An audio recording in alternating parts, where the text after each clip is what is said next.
നമ്മളൊന്നും ഫ്രീ കൊടുക്കാൻ പാടില്ല. കാരണം എൻ്റെ ഒരു ലൈഫ് എക്സ്പീരിയൻസിൽ 25 വർഷമായിട്ട് ട്രെയിനിങ് ഫീൽഡിൽ ഉണ്ട്. ഇതിൽ തുടക്കകാലത്ത് മുഴുവൻ നമ്മൾ ഫ്രീ ആയിട്ടാണ് ട്രെയിനിങ് കൊടുത്തത്. കാരണം എനിക്ക് വേറൊരു ജോലിയുണ്ട്.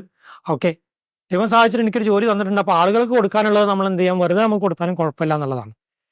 പക്ഷെ എന്താ സംഭവിച്ചതെന്ന് വെച്ച് കഴിഞ്ഞാൽ അതിന് ആളുകൾ വാല്യൂ ചെയ്യുന്നുണ്ടോ ഇല്ലതിനേക്കാൾ അപ്പുറം റിസൾട്ട് കുറവാണ്. അതിന് കാരണം വാല്യൂ ചെയ്യാത്തതുകൊണ്ടാവാം, അതല്ലെങ്കിൽ അവർ സീരിയസ് ആയിട്ട് എടുക്കാത്തതുകൊണ്ടാവാം.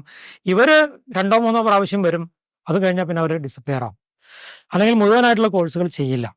അതിപ്പോഴും അങ്ങനെ തന്നെയാണ്. നമ്മൾ ആരെങ്കിലും വളരെ പാവപ്പെട്ട ഒരാളെ നിർബന്ധിച്ചിട്ട് കൊണ്ടുവന്ന് നമ്മൾ ഫ്രീ ആയി കൊടുത്തു കഴിഞ്ഞാൽ അവർ മുഴുവനാക്കാതെ നിർത്തിപ്പോകും. ഇപ്പോഴും എനിക്ക് എക്സ്പീരിയൻസ് ചെയ്യുന്നൊരു സംഗതിയാണത്. അതേസമയം കഴിഞ്ഞ ഒരു 3-4 വർഷമായിട്ട് നമ്മൾ പെയ്ഡ് കോഴ്സുകൾ വെച്ച് കഴിഞ്ഞപ്പം ഒരുപാട് ആളുകൾ വരുന്നു. ആ ആളുകൾ വരുന്നത് നമുക്ക് ഒരുപാട് റിസൾട്ട് ഉണ്ടാക്കുന്നു. ആ ഇൻകം കൊണ്ട് നമുക്ക് പുതിയ പുതിയ കാര്യങ്ങൾ പഠിക്കാൻ പറ്റുന്നു. പുതിയ ടെക്നോളജികൾ നമ്മളെ ബിസിനസ്സിൽ കൊണ്ടുവരാൻ സാധിക്കുന്നു. അതുണ്ടാക്കുന്ന ഒരു ചേഞ്ചസ് എന്ന് പറയുന്നത് നമ്മുടെ ഗ്രോത്ത് മാത്രമല്ല, കമ്മ്യൂണിറ്റിക്ക് എന്താണോ നമ്മൾ കൊടുക്കാൻ ഉദ്ദേശിക്കുന്നത് അത് കൃത്യമായ റിസൾട്ട് നമുക്ക് ഉണ്ടാക്കാൻ സാധിക്കും.